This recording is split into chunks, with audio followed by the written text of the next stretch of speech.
Você já parou para pensar por que, mesmo depois de adulto, mesmo tendo conquistado tantas coisas na vida, ainda sente um vazio difícil de explicar? Por que, às vezes, basta uma palavra crítica da sua mãe para que você volte a se sentir como aquela criança indefesa que nunca era suficiente?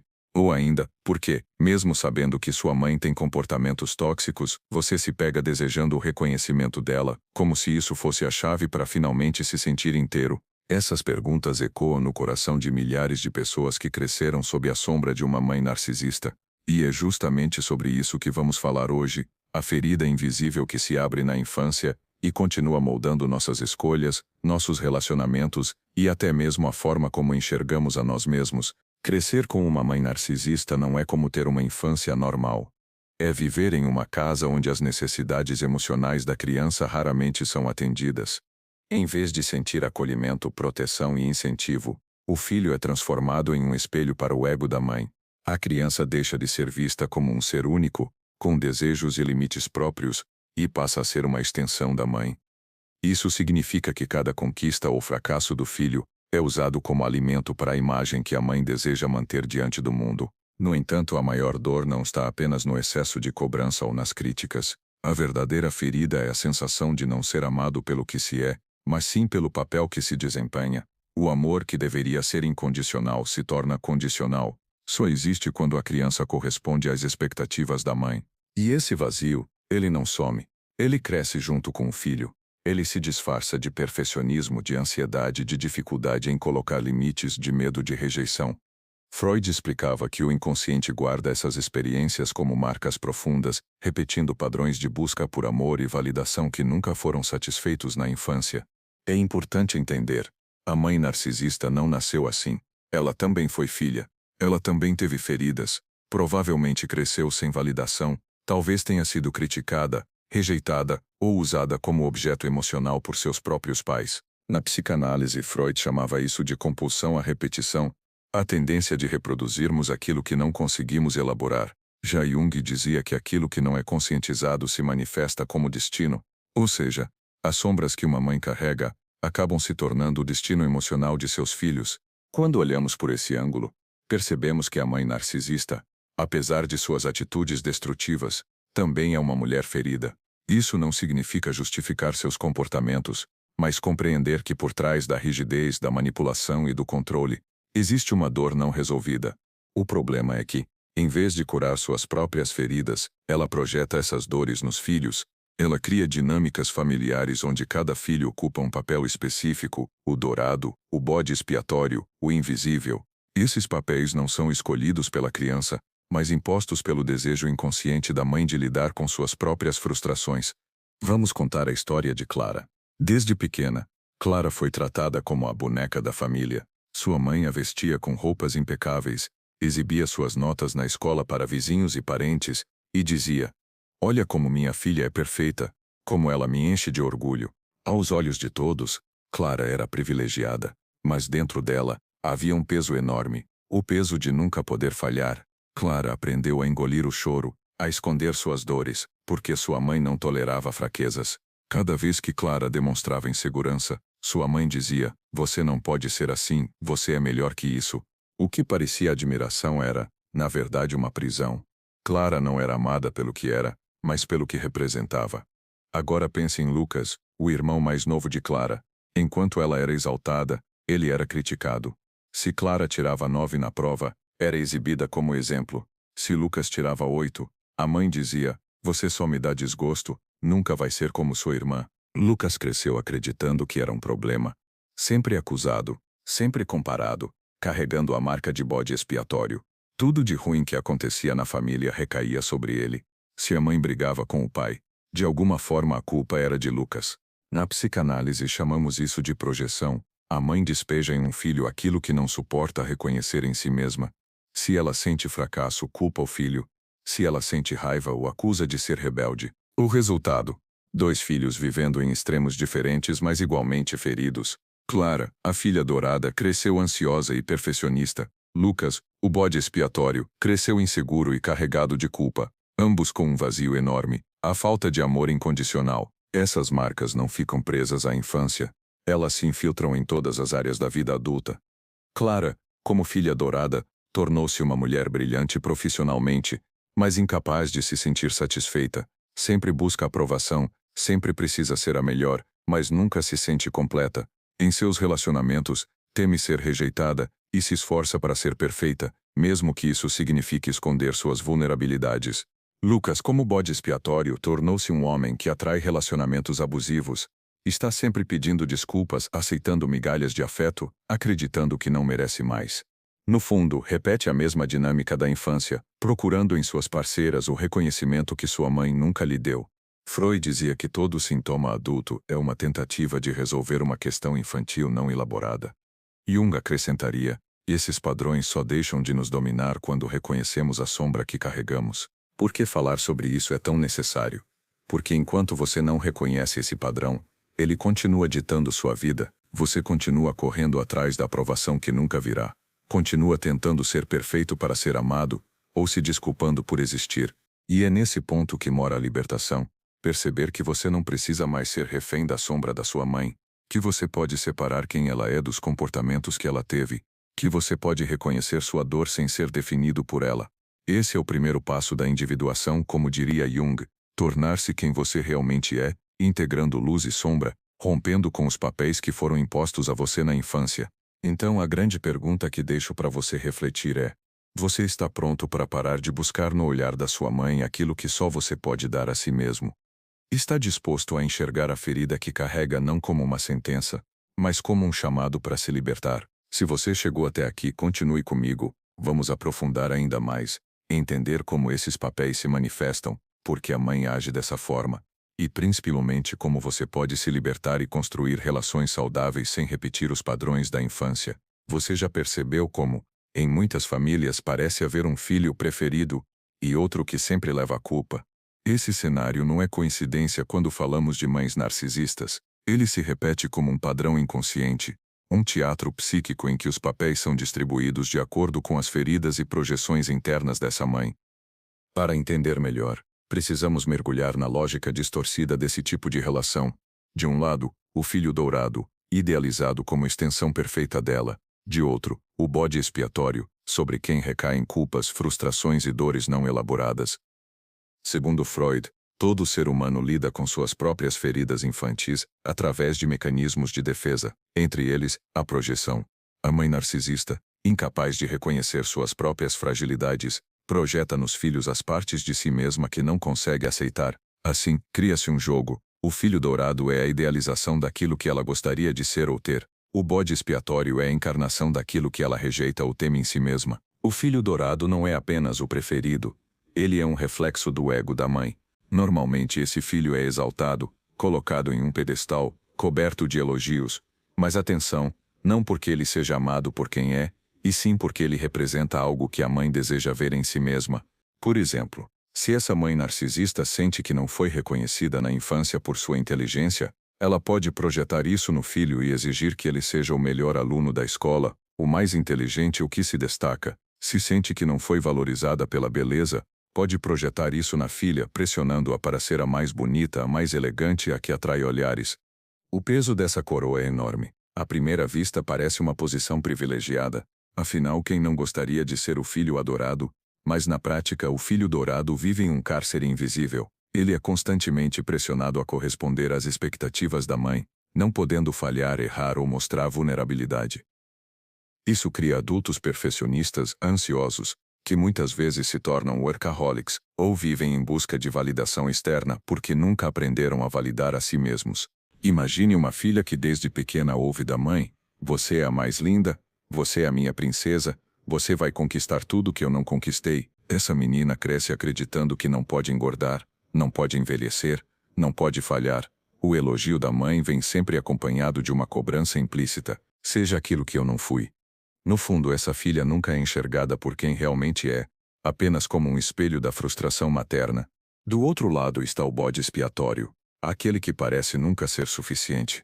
Esse filho é criticado, desvalorizado e constantemente responsabilizado por problemas que não lhe pertencem. Se o filho dourado é visto como a extensão idealizada da mãe, o bode expiatório é o depósito de tudo o que ela rejeita em si.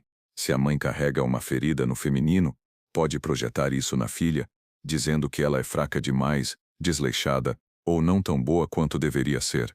Se a mãe sente que o pai foi ausente ou falhou como parceiro, pode projetar essa frustração no filho, cobrando dele que seja o homem perfeito que ela nunca teve, ou ao contrário, desvalorizando-o para que ele não repita os erros do pai. Pense em um menino que cresce ouvindo da mãe: "Você é igual ao seu pai, nunca vai dar certo na vida." Nesse caso, o filho se torna bode expiatório da dor conjugal não resolvida. O ódio que a mãe sente pelo marido é deslocado para o filho, que carrega uma culpa que não é dele. Essa criança cresce acreditando que é inadequada, que merece rejeição, e na vida adulta pode buscar relações abusivas onde é constantemente desvalorizada, porque aprendeu a se identificar com a dor. É aqui que precisamos fazer uma pausa importante. Filhos de mães narcisistas muitas vezes carregam uma raiva profunda, e ela é compreensível.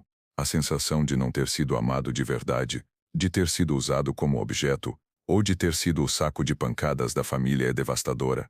Mas é crucial compreender que a mãe também carrega uma sombra. Ela não escolheu conscientemente agir assim, ela repete padrões geracionais. Muitas vezes, a mãe narcisista foi em sua própria infância o bode expiatório de seus pais. Cresceu sem validação, sem amor incondicional, e encontrou no narcisismo uma forma de sobrevivência. Quando adulta, sem elaborar sua dor, acaba repetindo com os filhos o que viveu, embora de forma distorcida. Isso não significa passar pano para comportamentos abusivos, mas compreender que a raiva precisa ser direcionada não à pessoa da mãe, mas aos comportamentos e padrões disfuncionais. É aqui que entra o processo de cura. Perceber que você não é obrigado a repetir esse ciclo. Freud falava do conceito de compulsão à repetição.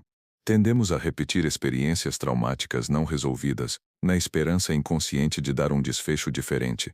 É isso que vemos nos filhos de mães narcisistas.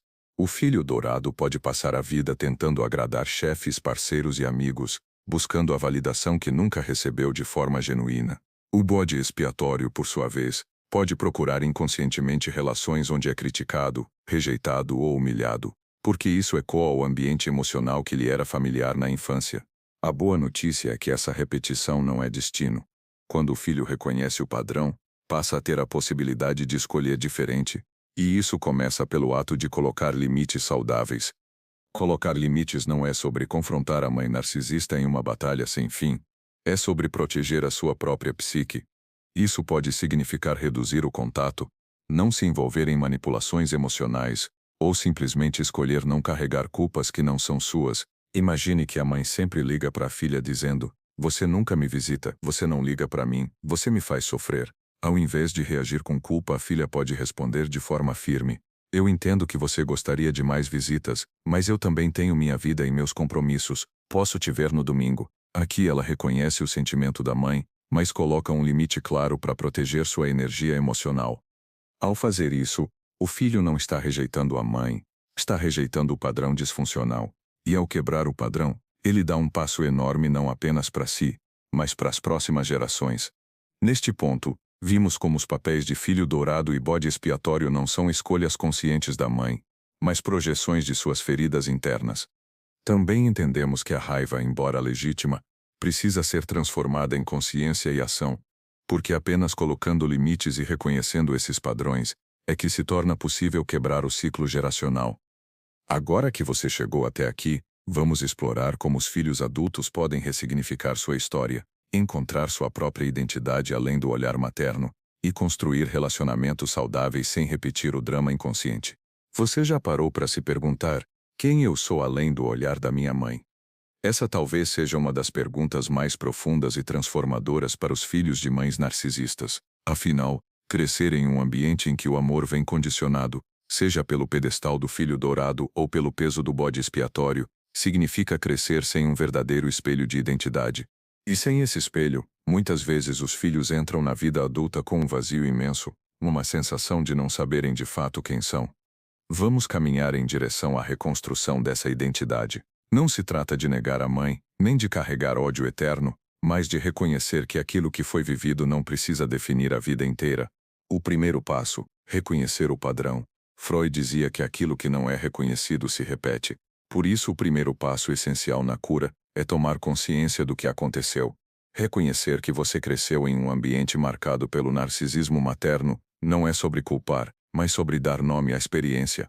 Muitos filhos resistem a esse reconhecimento, porque parece duro demais admitir que a mãe, a figura que deveria ser fonte de amor incondicional, falhou nesse papel.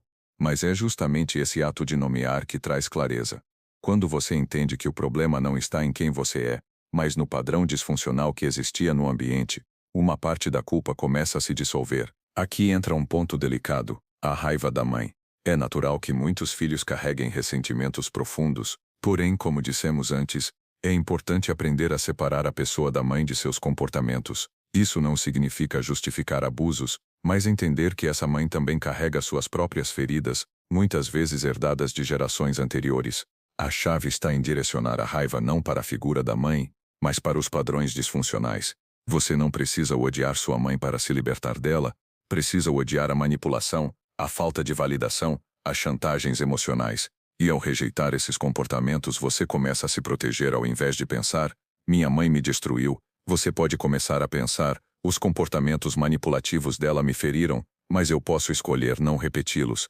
Essa mudança de perspectiva tira você da posição de vítima e coloca na posição de agente da sua própria história. Uma das maiores dificuldades dos filhos de mães narcisistas é dizer não.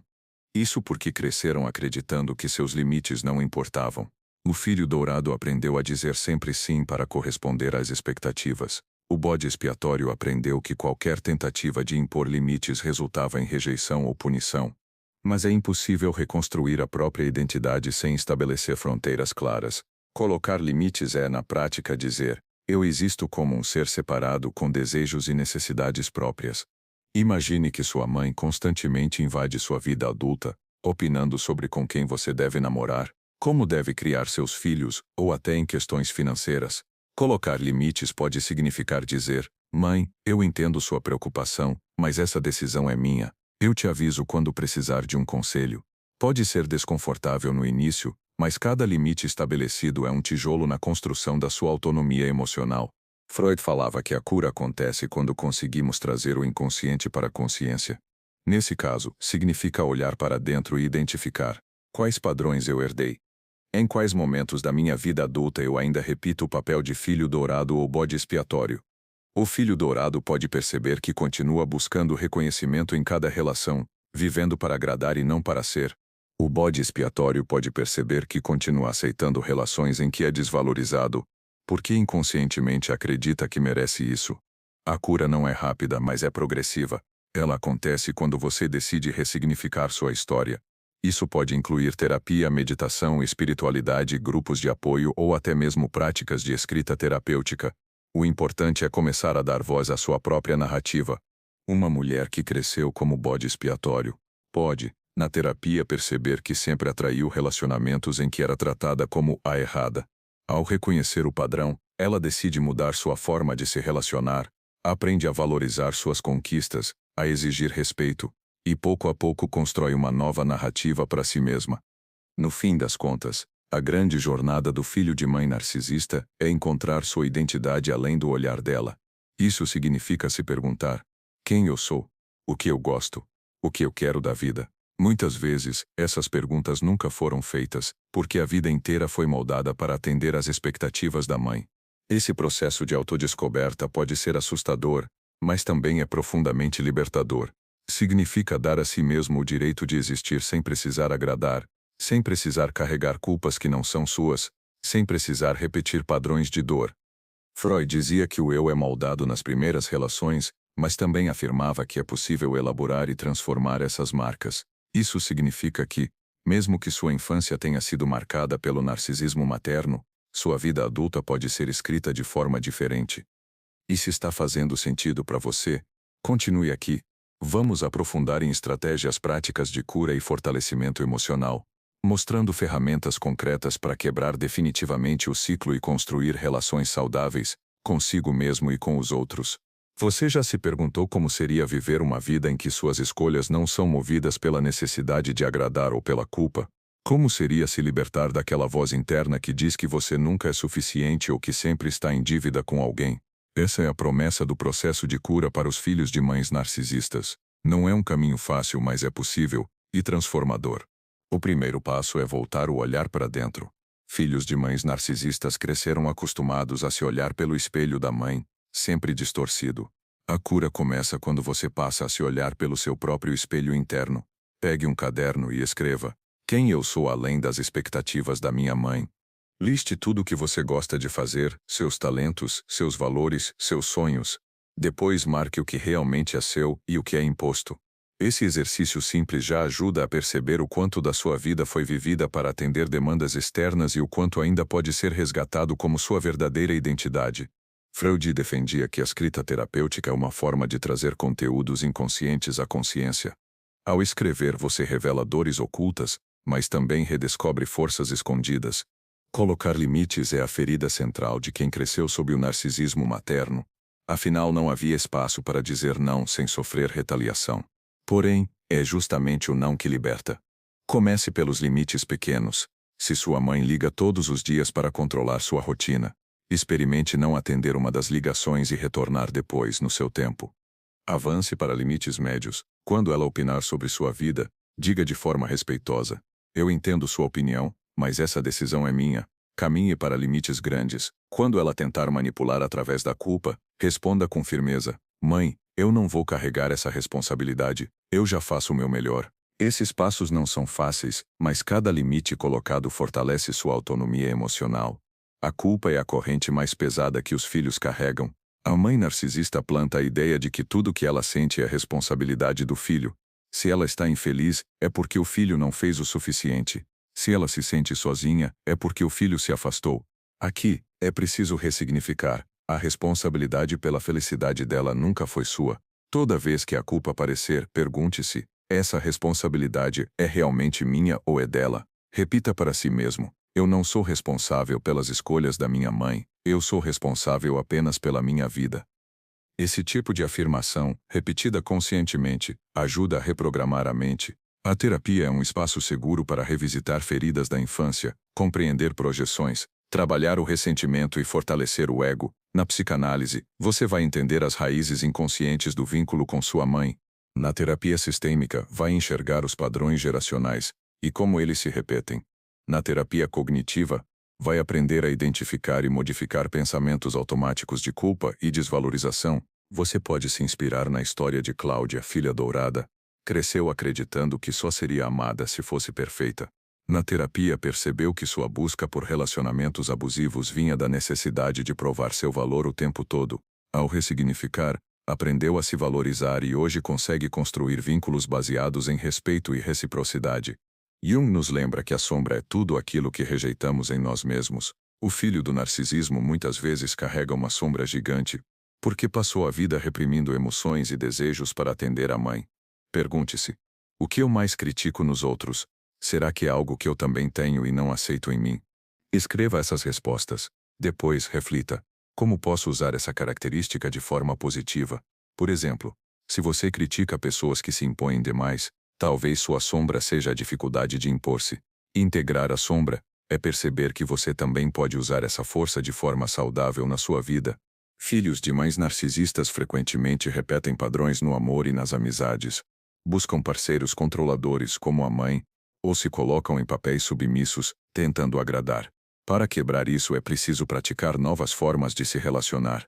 Relacionamentos baseados em escolha, não em necessidade. Parcerias em que há reciprocidade, não sacrifício unilateral. Amizades em que você pode ser autêntico sem medo de julgamento.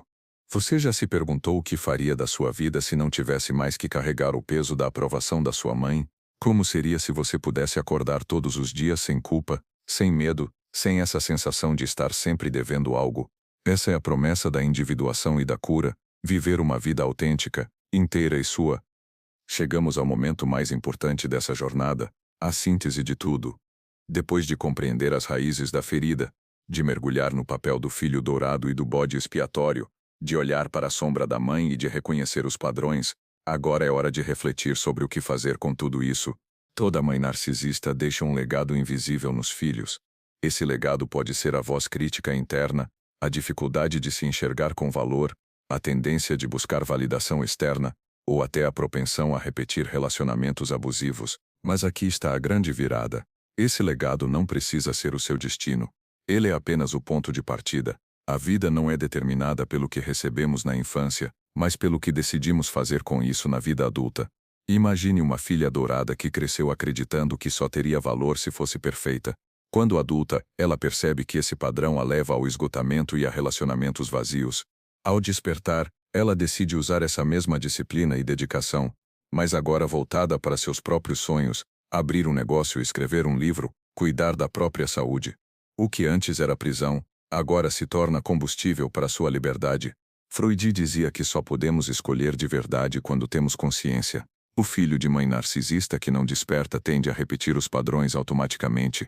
Vira pai ou mãe narcisista, busca parceiros abusivos, ou continua se anulando para agradar.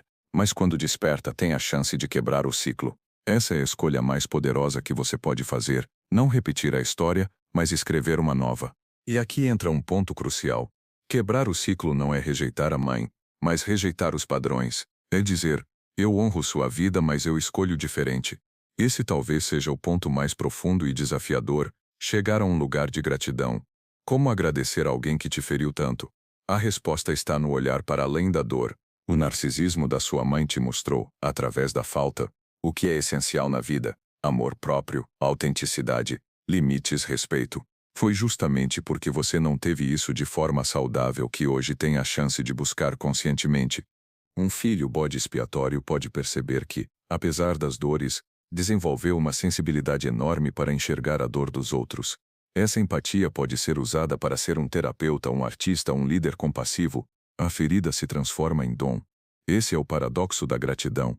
Você não agradece pelo abuso, mas pela força que encontrou em si mesmo ao atravessá-lo. Quando um filho desperta, não é só a própria vida que muda. Ele altera todo o campo geracional.